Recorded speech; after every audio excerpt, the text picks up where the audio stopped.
Acts 24장. 5 days later the high priest Ananias went down to Caesarea with some of the elders and a lawyer named Tertullus, and they brought their charges against Paul before the governor. When Paul was called in, Tertullus presented his case before Felix. We have enjoyed a long period of peace under you, and your foresight has brought about reforms in this nation, everywhere and in every way. Most excellent Felix, we acknowledge this with profound gratitude, but in order not to weary you further, I would request that you be kind enough to hear us briefly.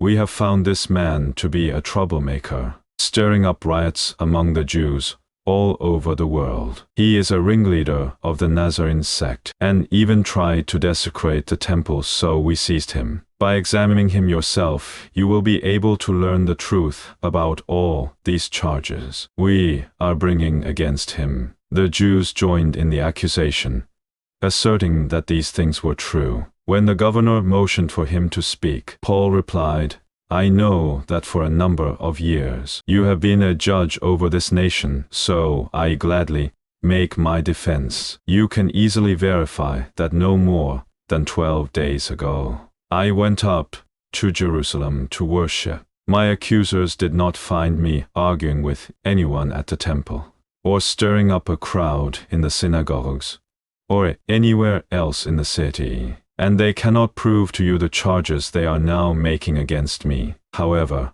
I admit that I worship the God of our fathers as a follower of the way, which they call a sect. I believe everything that agrees with the law, and that is written in the prophets, and I have the same hope in God as these men, that there will be a resurrection of both the righteous and the wicked. So I strive always to keep my conscience clear before God and man. After an absence of several years, I came to Jerusalem to bring my people gifts for the poor and to present offerings. I was ceremonially clean when they found me in the temple courts doing this. There was no crowd with me, nor was I involved in any disturbance. But there are some Jews from the province of Asia who ought to be here before you and bring charges if they have anything against me, or these who are here should state what crime they found in me. When I stood before the Sanhedrin,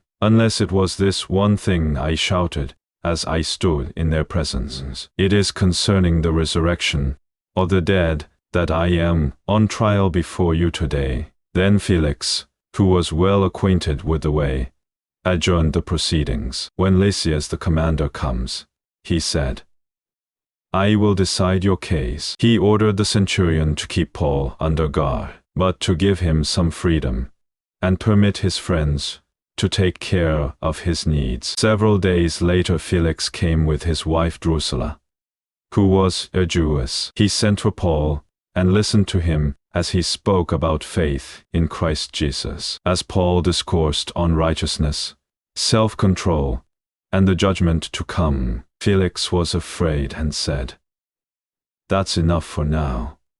You may leave. When I find it convenient, I will send for you. At the same time he was hoping that Paul would offer him a bribe, so he sent for him frequently and talked with him. When 2 years had passed, Felix was succeeded by Porcius Festus, but because Felix wanted to grant a favor to the Jews, he left Paul in prison.